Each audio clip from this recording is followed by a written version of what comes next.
Welcome everyone. Adam the Woo here as a recording of this Saturday, February 4th, 2023. I am in Seattle, Washington, doing something I've wanted to do for a very long time, being a fan of the, what are you guys laughing at? Him. Ryan's here, Faye's here, my sister and her husband. You guys both like Nirvana as well. So we are doing a trek around the Seattle spots. Kurt Cobain, Courtney Love, Nirvana. Now, Aberdeen and Olympia also have a lot of history, but that's like 2 or 3 hours away from here. We'll not be covering those spots, but trust me, there is a plethora, if you will, of spots in the greater Seattle area that we're going to also be covering. Starting off here at the Sliver House, which was where the music video was filmed in the garage, and also Kurt and Courtney's first home, most likely from Nevermind money. After Bleach, a lot of the Bleach stuff happened over in Aberdeen, and then when they got very, very popular, kind of changed the course of music. It was all hair metal to that point on pop culture radio, and then grunge became a thing, and then after that, opened up the doors for, you know, punk rock and things like that. Nonetheless, I'm inviting you to join me, and Faith and Ryan. Shall you? What were you guys laughing at? Because every time he gets all nervous every time. Always got a rubber. That's okay. You turned on the camera and started doing this little like. I've been doing this 11 years and I'm still nervous in front of the camera. And this is the type of day exactly what I would think Seattle would be like. Cool, crisp, overcast, rainy. Some say that kind of transitions into the style of music that grunge was. You know, just because you start bands, you start garage bands. And this garage right here is where they filmed the Sliver music video with their child. Frances Bean was in that video, so if you watch that video, it was right inside that garage, and they took stuff from up here that was Kurt's, put it in there to make it look like an apartment, but really, he had this very, very fancy house. Nice house. When we pulled in the neighborhood, you were saying, oh, that's a really nice house for him to live in, but it's because it was after he got the money. This was not like the Aberdeen house or anything like that. This is pretty nice, and a really good view of the lake out here as well. And they only lived in Seattle for like 2 or 3 years, so very short-lived in this house, and then where he ended up passing away, we're going to end there later in the day. And also a more mansion-esque type of home than even this one, so definitely had the money rolling in, you know, not only with Nevermind and Incesticide and In Utero, right here on the side of the hill.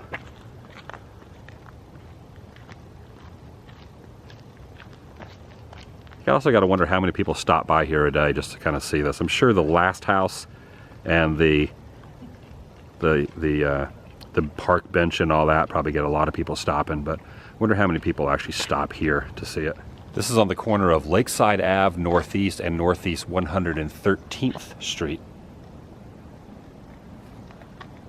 Now when you watch the video for Sliver, you don't really see much of the house. You only see that garage, and you would never guess in a million years that it was inside this home. But, you know, obviously with the popularity of the band and people that are from this area kind of diving deep into a lot of the history, it has been confirmed and figured out that it was right over there in that garage. Kind of always feel like the Incesticide album was Kurt's answer to the critics for putting out kind of like, I don't want to say a poppy album with Nevermind, but it's definitely a lot more punk rock feel than the predecessor.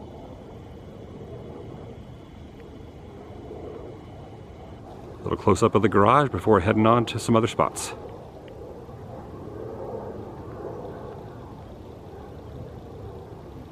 Would it be a pretty good view from up there? I could see why someone would want to live here with the lake over there and the water over there. All right, moving on. Got a few spots to cover, quite a few spots to cover today. This is awesome. Commuted a little bit of a ways over to this very busy thoroughfare at the Polo Motel. Now, when Kurt moved out of the house I was just at before he moved into the final house he was in, sometimes he would leave that, what some designate as a mansion that he had purchased, the last house he was in, and he would head over here to the Polo Motel, which does have a vacancy, and he would camp out and stay in room 226. In fact, I was noticing, I remember when my friend Jordan the Lion stayed here, He did a video a few years ago up in this corner. I'm gonna see if I can get in the room. Obviously I'm not staying here, but I'm gonna see if I can check in the room. Jordan did a pretty good documentation of it. I am gonna go in and ask, and even if I gotta pay a little money to try to get in there, it'd be cool to get inside the room. And you can see Ryan and my sister over there, just taking the photos for posterity. Okay, we are in luck. No one is in the room at this moment. I did ask. It said about 2 or 3 people a month come in and specifically ask to stay in the room. And of course, obviously, unbeknownst to some guests, we'll get that room without even knowing the history of it. And the lady that worked in there, there was a guy that gave me the key, and then there's a lady that said her father bought this place years ago and said for a while they even had hard copy registration cards that they no longer have anymore. Now everything's, you know, computerized and whatnot, so they do not have a registration card from when he stayed here. But he stayed here on many different occasions. Also, guy inside said this is the original signage, one of the historical signage. They cleaned the motel up quite a bit than how it was then. They said all the fixtures inside will be the same. The furniture's changed out, so it's not going to be the same furniture, but like the bathroom fixtures and everything will be the same.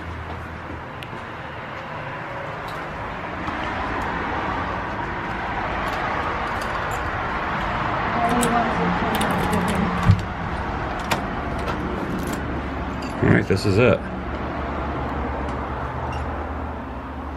I think the heat's on in here. So it's a corner room. Got a little overlook down here into the parking lot. Obviously there probably was a couch here then as well into the living area. So this is not the same couch. If he was to have adjusted the temperature, this is the same little thermostat here, retro thermostat. Or he might have just had to use this and not the thermostat. This looks like a relic too. Look at this painting. That is definitely a 90s painting.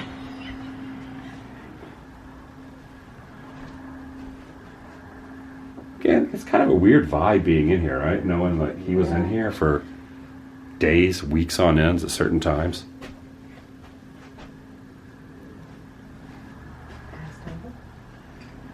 So this must have been where like a fridge would have been. Like what is that? Like plumbing?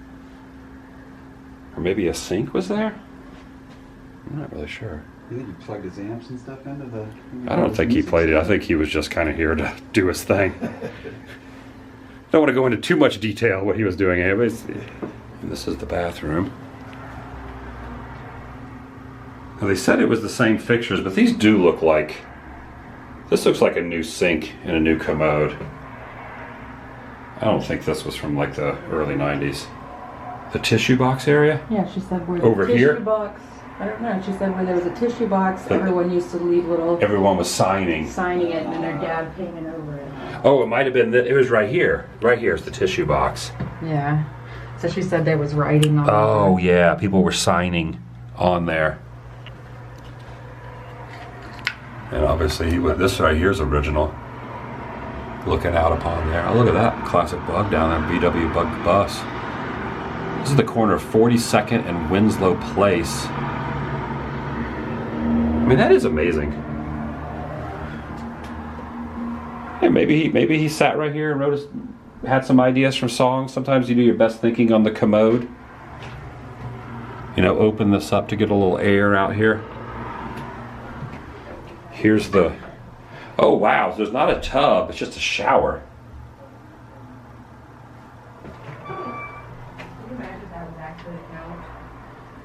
So this, yeah, this shower is like this is the original shower. 100%. He took a shower in here. Amazing. Yeah, it's just incredible to think about. Some of his last times alive were in this room. I mean, not his very last moments, but towards the end of his lifespan. You get a photo? Good photo? I'm gonna get another. He had his eyes closed in the way. I have to redo it.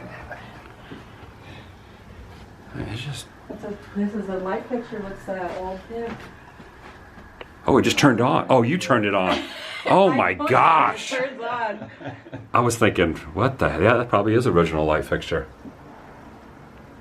I mean, definitely not the original bed, but maybe. Maybe. Yeah, he said they replaced the furniture. I definitely see why he got this room though, here on the corner.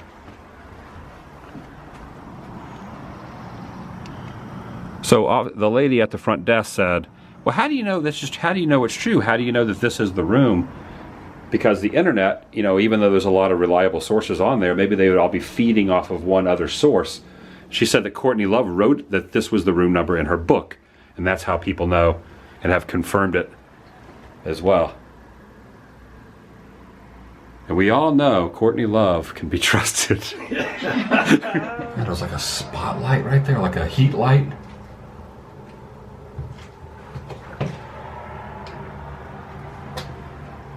Yeah, these are original fixtures. Now, obviously, just looking at this, if you didn't know like the history of it and weren't a complete like music or Nirvana nerd, you wouldn't care about any of this. But this is pretty fascinating.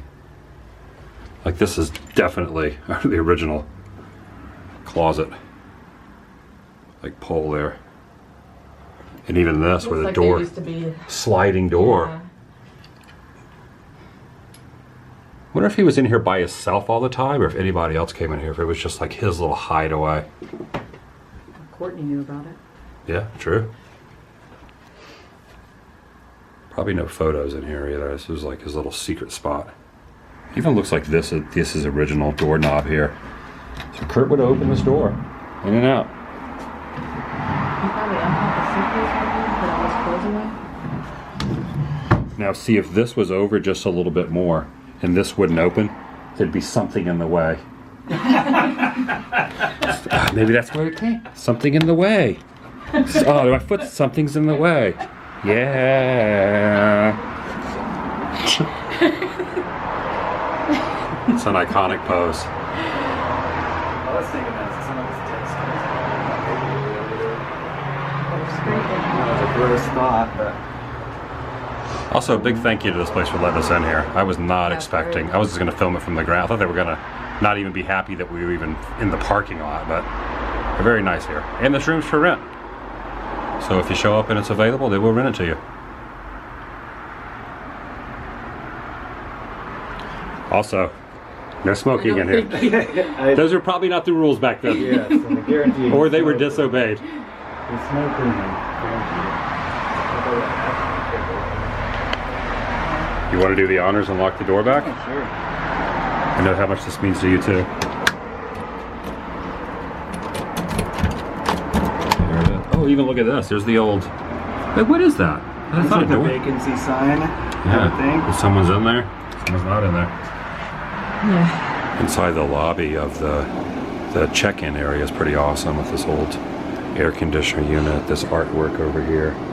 You got the little continental breakfast, and you got this little cute little pooch over in the corner. I also inquired what it would be this time of year.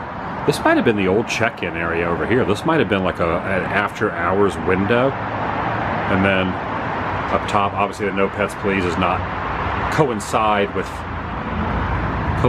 those in the front desk, because that's their dog. But I asked exactly how much would it be to rent that room. $100 a night. So if you were doing a full Nirvana tour of Seattle and you wanted to get the full experience and sleep in the same room and have moments like Kurt up there, $100. It is classified as a suite. And it's in the corner.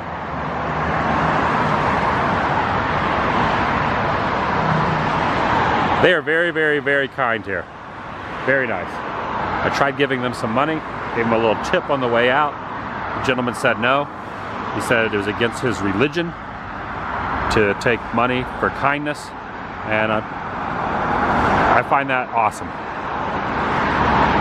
In fact, I had even prepared, if the room was empty and they said you would have had to rent it for the night, I would have paid $100 to go in there. 100%.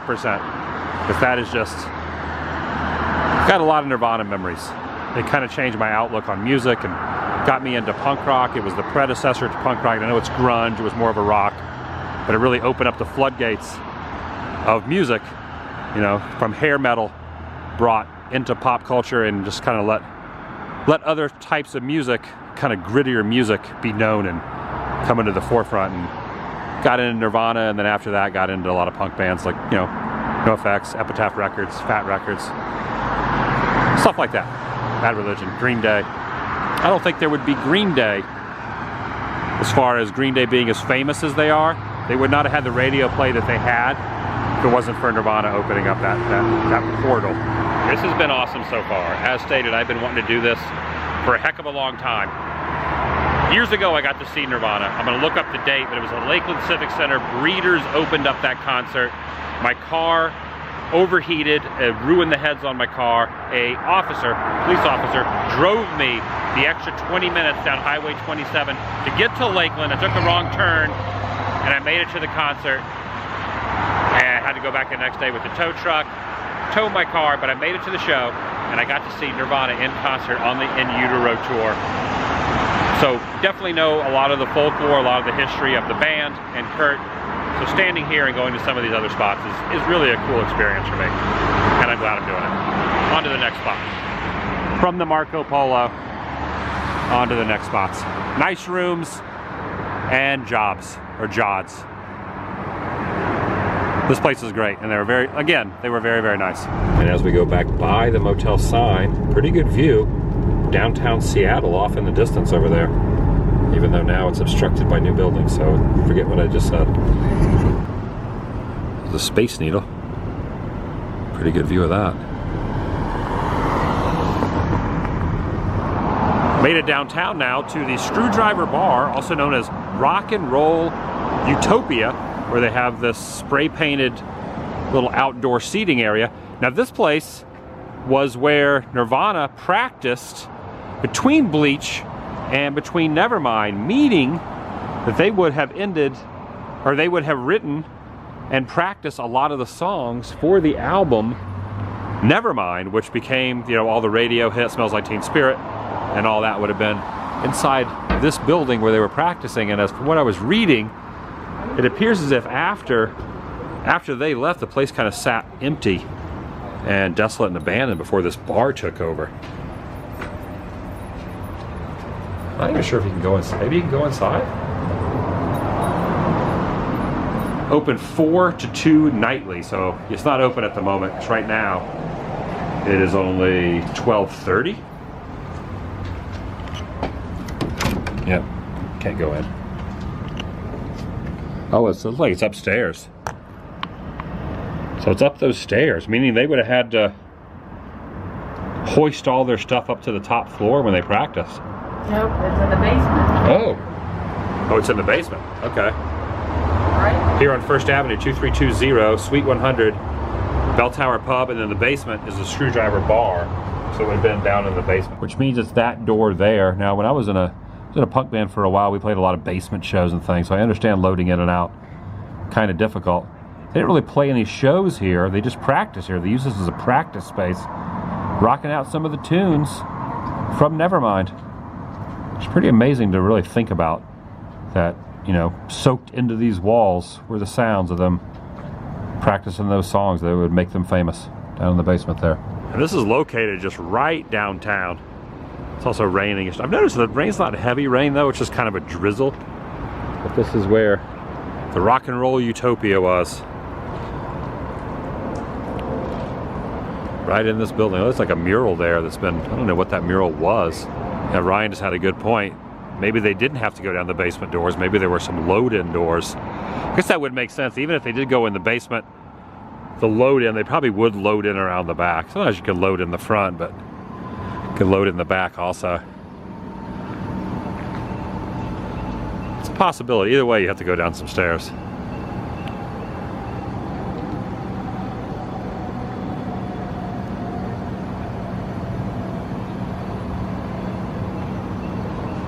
Also downtown, about a mile from where we just were, was a place called Rebar, which is up on this corner. It's now empty and desolate. It's not opened or anything, but back in the day, it's where they had the Nevermind album release party, and from what I was reading online, they got kicked out of their own album release party for starting a cake fight.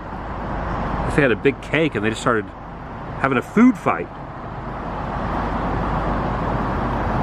Oh, this is it right here. I can see that. I see 111. It was 1114, right? So it would have been right inside here, which is now called something Keys. Now called Keys on Main. You can see my rental car there, a bus going by. This is where the album release party took place, next to dueling pianos. So it was this little section here. Looking in the window, it doesn't look like anything really inside to signify of the music history here.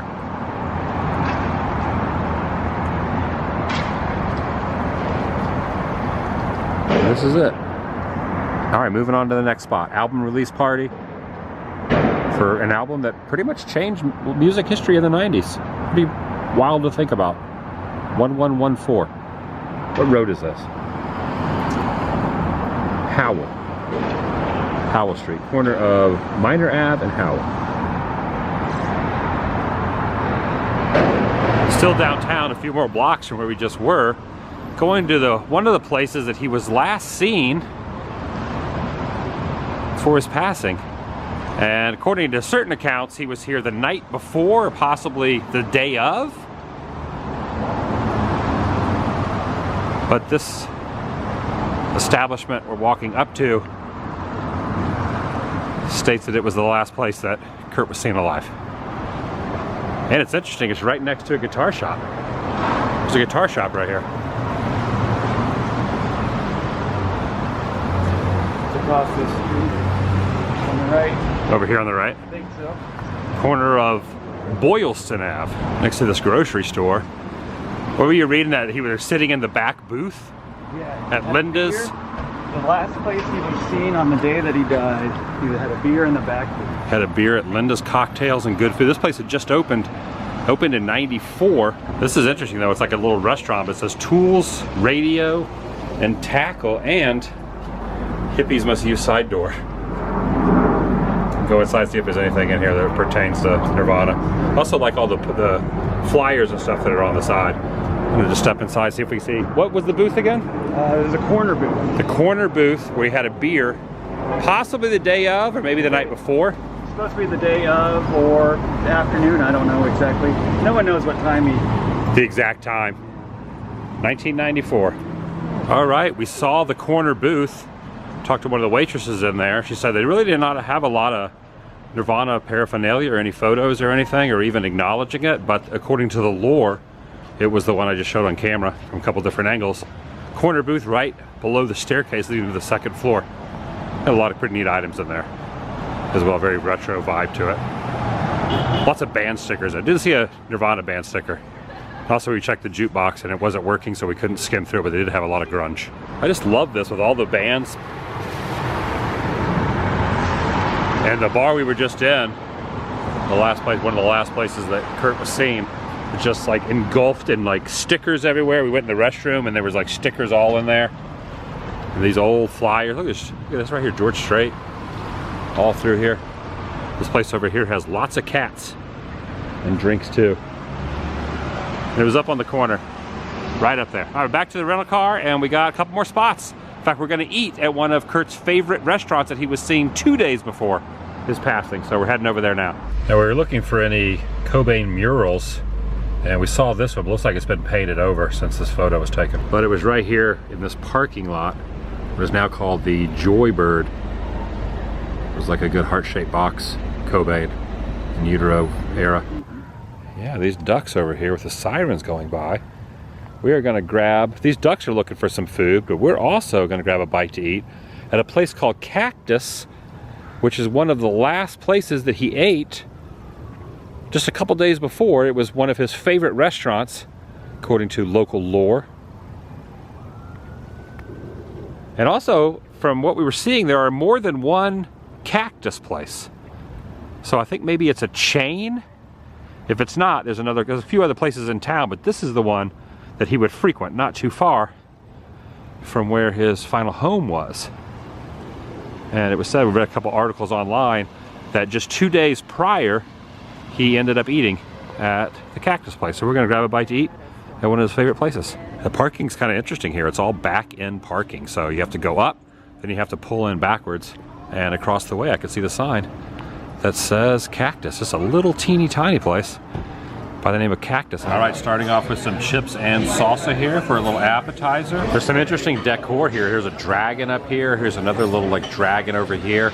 And this very unusual guy, almost like blowing like a kiss up there on the side of the wall. And we also ordered the half queso, half guacamole special that they have here. This is pretty interesting. It's like mixed up half and half. Okay, we were just talking to our server who was giving us some information. It appears as if Cobain's credit card was declined. I guess Courtney had it turned off, so he had to pay with a check. And he also informed us that Kurt's regular table was outside. It was the far corner table outside, so I'll show that when we leave. I'm just trying to show some of the decor that is in here on the walls. I ended up getting the fajitas over here, flour tortillas. You got all the stuff that goes on top of it, rice, beans, and chicken.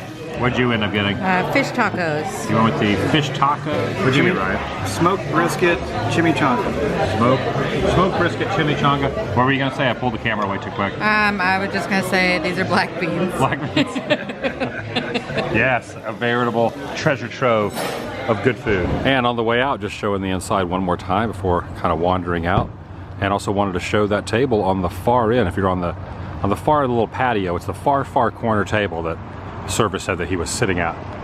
And once back out here for the backing in parking. Also, we ate so much we couldn't have the dessert, but it's also said that Kurt got the reason that the server remembered, obviously he was in there all the time, he was a regular, but one of the reasons that they realized that something was a little off was because he ended up eating dessert first. I'm not sure why that would really give us the indication that something might have been a little off, but that's what I read online. That's what the server was saying, that he talked to someone, I guess, that knew a little bit more. All right, gotta head over now to the final spot. Oh, there's a crow right here on the road. Hello, crow.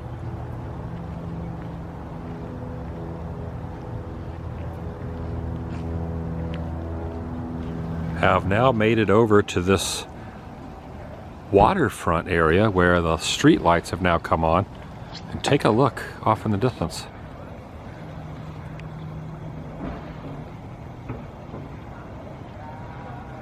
Downtown Seattle.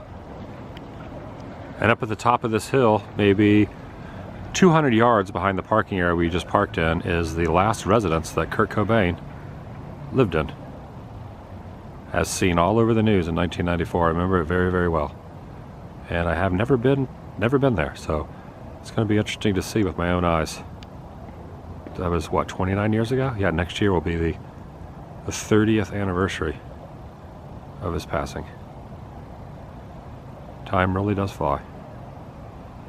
Where I parked is down at the bottom of this hill where there is 4-hour parking, but if you go up towards the top of the hill, there's a lot of no stopping signs and a lot of no parking signs, especially the closer to the house that you get. And actually, when we drove by, there was already a couple different sets of people who were out in front of the gate taking photos.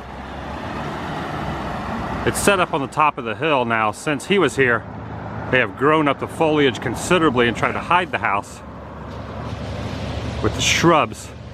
Next to it is a park that has a couple benches. One of them has been deemed in honor of Kurt Cobain. I'm gonna go check that out.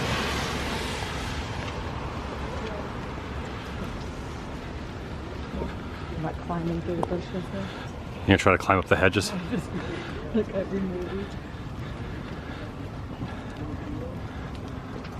So you can get a pretty good view around the side. In fact, you can even see the same angle where the garage was, I think it was the top of the garage where all the photos from '94 was. But here's the front of the house. Huge fence.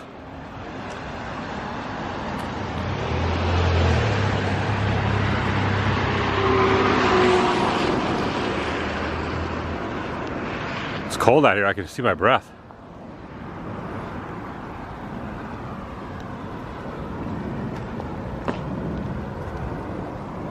Gonna keep it rolling.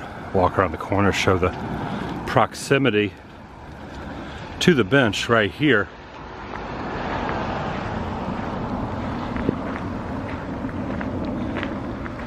Now, there's two benches over here. Here's another one. And kind of adds to the vibe a little bit that it's raining right now. It is now raining. Starting to come down a little harder, precipitation. Here is the bench here, with the house right over there.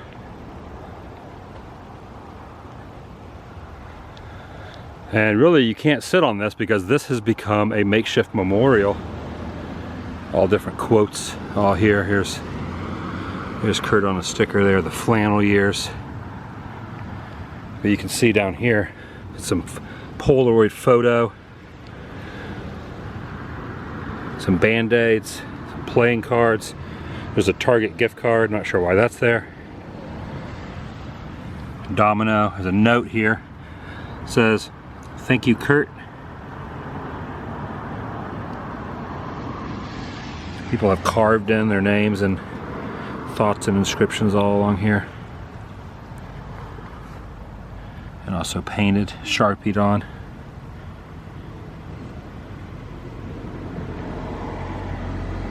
Lyrics from their songs from the MTV Unplugged.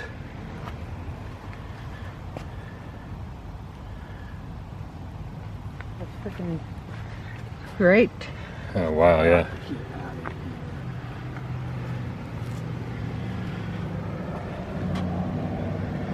And of course, Sub Pop, Seattle-based record label. Another Band-Aid, "Thank you for inspiring music. Love from China." Lots of lyrics through here.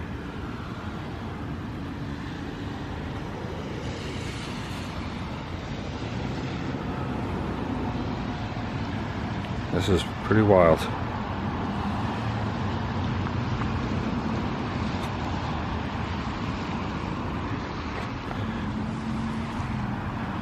And here's the view.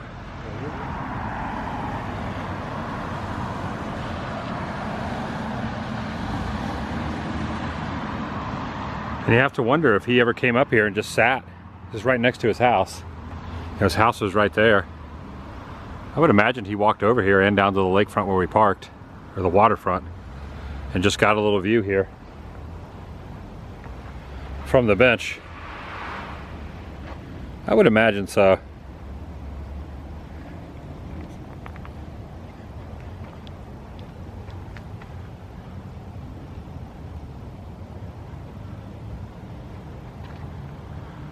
Yep, I would imagine so.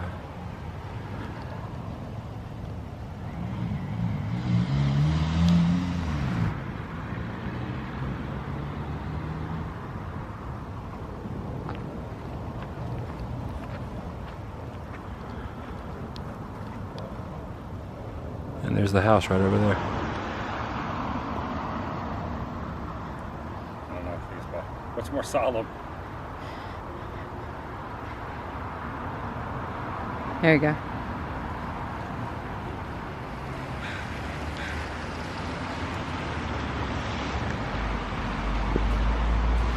See my breath.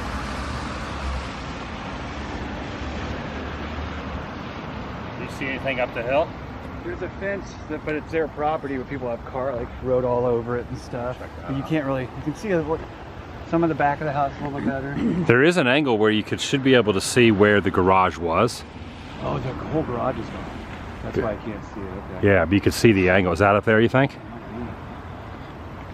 So people have wrote stuff on the fence back here too? Yeah, back over, all the way back over here.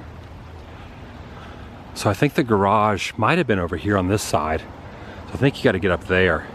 Yeah, let's see. That road up top. The stairs are right over here. Oh, so we'll walk up the stairs. I don't know, but there's somebody's house. I don't know. Well, I think that's an active road. Okay. So, story goes that Courtney, after everything happened, she had the garage torn down, or someone did. I don't know if it was Courtney, but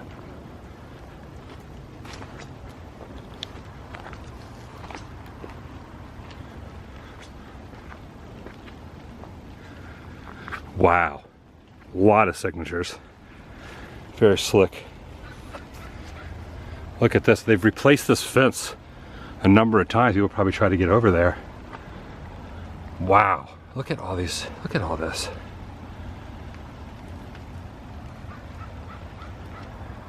Amazing.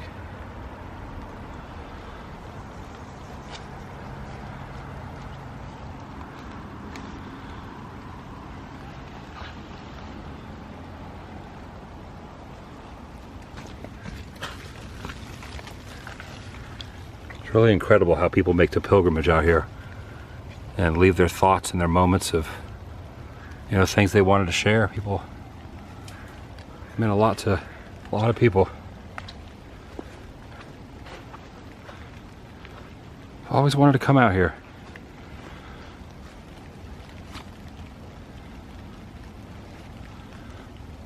This is one of those things when '94 I thought, what would it be like to be standing there? Now I'm standing here.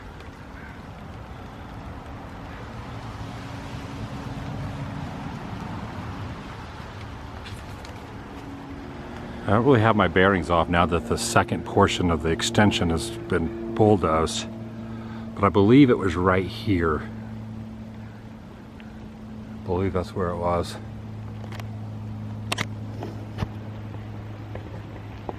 Ambiance is pretty thick with the rain coming down right now on my head. Very Seattle vibes, for sure.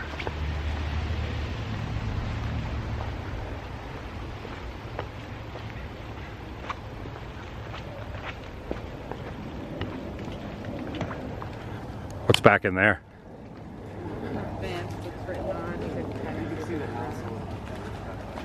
Is there more signatures on here too?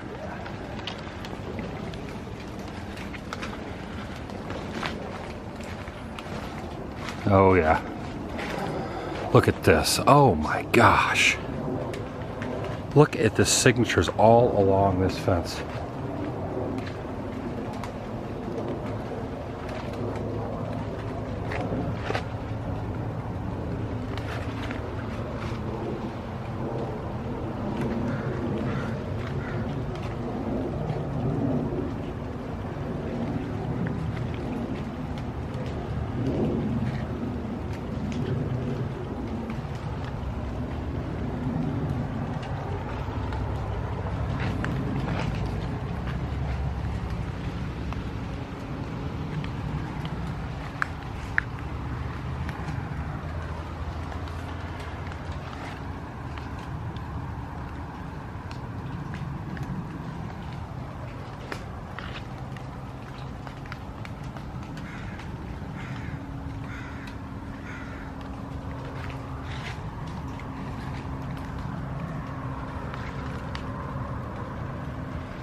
Something in the way.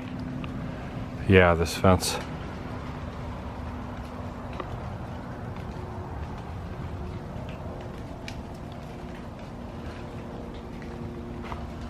Unbelievable. I was not expecting all this outpouring of emotion from people here. I've been to Graceland and seen the wall outside Graceland is similar to this. Yeah, this would be kind of that era's version of like an Elvis or a John Lennon. I always love that song, Serve the Servants, off In Utero.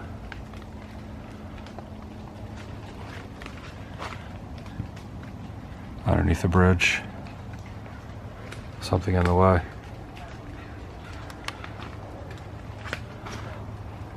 I learned more from your notebooks than I ever did in school.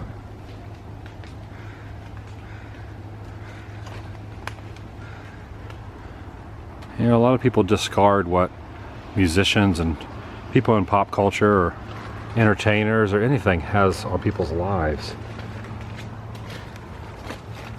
But it's pretty important, as shown by this and a legacy that is left on. Lane Staley there, also from Seattle. Alice in Chains. Yeah, really glad I stopped off here. Really is just tucked away back in the woods.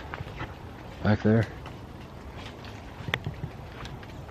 With the park bench right there. And from here we're gonna walk up the stairs. But even the trash cans are little homages also.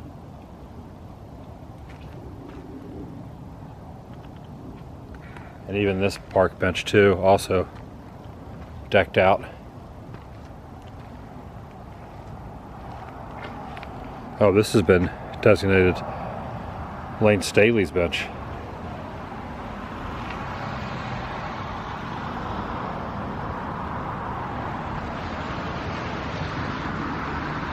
I'm gonna go up here and see if I can look down to where, you know, all those photos were taken from that day. Got all the moss kind of growing right here along the railing.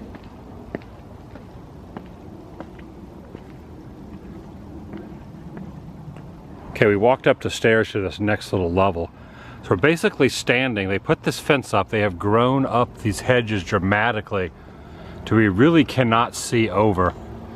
But basically on the other side of this, just a few yards at the beginning of the driveway, looking down that way, is this angle where all the photos were taken of the garage that was torn down. Now I could go around this way, there's no fence there. But even going around there through the thatch and the thorns and whatnot, you wouldn't be able to see anything because this is just so overgrown. Kind of like getting that angle there. So there's the back of the house. You can faintly see it through there. I'll show it from a different perspective, but I wanted to stand in the exact spot. So look over to the left through those trees. You can see the windows from the house. So directly in front of where my camera is where the garage was. In fact, the balcony, the back portion of the garage, is the same level standing up on the hill that I'm standing on now behind this fence. As shown here. So you can see there's the balcony, there's the real house that still exists right over there, and then there's the house that they had bulldozed. And all those famous photos from the media were right here, zoomed in upon the investigators and all that in that window, which means all the media that was here was standing pretty much exactly where we are in the spot. Get in a little bit closer, but you can see it better with your eyes, but the camera's not gonna, I don't. 29 years ago, this was definitely a pretty active place for a lot of people taking photos and trying to figure out what happened. And it's one of those things that no one really ever will know the reasoning behind or how everything really went down. I mean, there definitely was an investigation, but everyone has their theories and opinions and all that. And there's been a constant amount of people walking up here too. We weren't the only ones. If you move over a few yards, you can kind of see from here. You see a lot of people have kind of, instead of taking the stairs, they've just like climbed up the side of that. So you got the front of the house here, the driveway in, and then right behind these trees is where the garage was. It was not parallel to the house, so if you didn't continue on, it was just over a little bit. So just at the end of the garage, or the end of the side, the pavement for the driveway. Driveway went up, and then the garage would have sat right here. If you would have shifted it over like another 20 feet, you would have been directly behind the house. The garage was right there. And now gonna walk back down the stairs, but you can see the bench right down there. And of course the house over here, and then there's the view. Amazing view from up here. And also we looked up the house, what the house went for sale in '94. $1.4 million for the house in '94. You couldn't buy, well, I'm trying to point anything else you couldn't even buy. I was gonna say that little thing down there you couldn't buy for 1.4, but that's probably a $10 million house now too. You could buy the bench.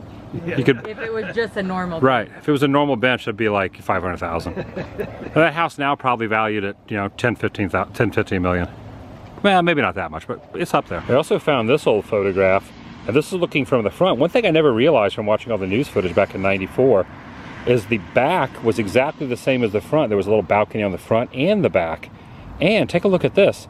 Up here on this ledge where we were just standing, this fence, that fence, there was a fence even there then. Right there. That is wild. So evidently when the, you know, the paparazzi and the media and everyone trying to get photos of news media, they were leaning their cameras over the fence like I was, up it wasn't as grown over then in order to get that angle. There's a little bunny rabbit. I'm not gonna walk any closer. Let me zoom in.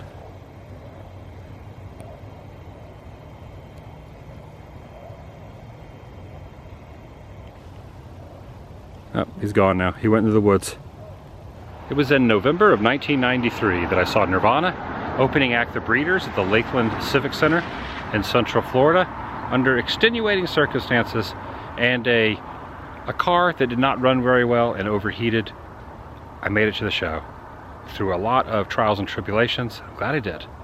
I was able to see Nirvana. I was able to see Kurt Cobain on stage, up close, really, really close. So it's very interesting to be here. From way back, memories from way back then. Gosh, that's been, yeah, so November of 93 would have been 30 years ago. And then I believe it was in April of 94, this moment happened. So 4 months prior, unbeknownst to me and a lot of other people, this was gonna happen. So wild to just be standing here. Doesn't seem like much, but sometimes a bench is all someone really needs. Kind of reminds me of the Robin Williams bench from Good Will Hunting in Boston. That bench became like a marker, a memory as well. They changed the bench though. This one, still the same bench.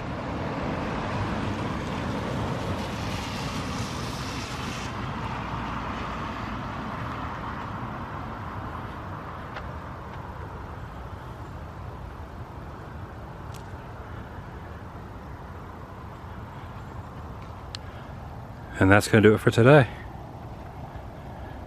From the Kurt Cobain bench next to his former residence, where he spent in the garage his last moments. Right over there. Thanks for watching. I'll see you in the next video. The vlog.